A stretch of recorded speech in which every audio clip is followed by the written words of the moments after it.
வணக்கம் நண்பர்களே, நான் உங்கள் வாஸ்து செல்வா பேசுகிறேன்.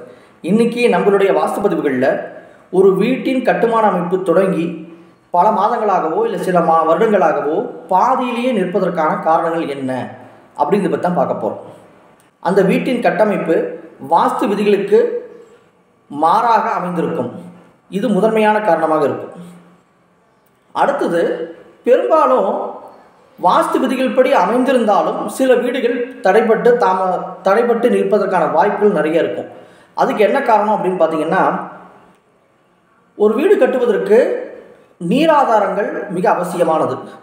அப்போ என்ன பண்ணுவாங்க அப்படின்னா, வடகிழக்கில் நீர் தொட்டி கட்டுவதற்கு பதிலாக முதலில் செப்டி டேங்க் அமைப்பதற்காக வடமேற்கில் குழி எடுத்துருவாங்க. அந்த குழியை டேங்காக பயன்படுத்தி அதில் தண்ணீரை சேமித்து அதற்கு கட்டுமானத்துக்கு தேவையான நீரை அதிலிருந்து பயன்படுத்துவாங்க. இந்த மாதிரி வடமேற்கில் செப்டி டேங்கை வாட்டர் டேங்காக பயன்படுத்தி கட்டுமானத்தை செய்யக்கூடிய கட்டமைப்புகள் பெரும்பாலும் பாதியிலேயே நிற்பதற்கான வாய்ப்புகள் அதிகமாக இருக்குது.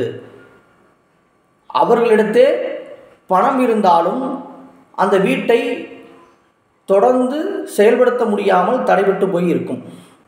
பெரும்பாலும் ஒரு வீடு கட்டும் பொழுது அதுக்கு தேவையான நீரை சேமித்து வைப்பதற்கு வடகிழக்கு இருக்கக்கூடிய தண்ணீர் டேங்க் கட்டி அதிலிருந்து பயன்படுத்திக் கொள்வதே சிறந்தது. கட்டுமான அமைப்புகள் 90% நிறைவு பெற்ற பிறகு வடமேற்கில் செப்டி டேங்கிற்காக குழி எடுத்து அமைத்து கொள்ள வேண்டும். முன்கூட்டியே வடமேற்கில் குழி எடுத்து விட்டால் அந்த வீட்டின் வேலைகள் பாதியிலே நிற்பதற்கான வாய்ப்புகள் அதிகமாக இருக்கும். எனவே இந்த தவறை மட்டும் தப்பி தவறி செய்துவிட வேண்டாம் என்று கூறிக்கொள்கிறேன். நன்றி, வணக்கம்.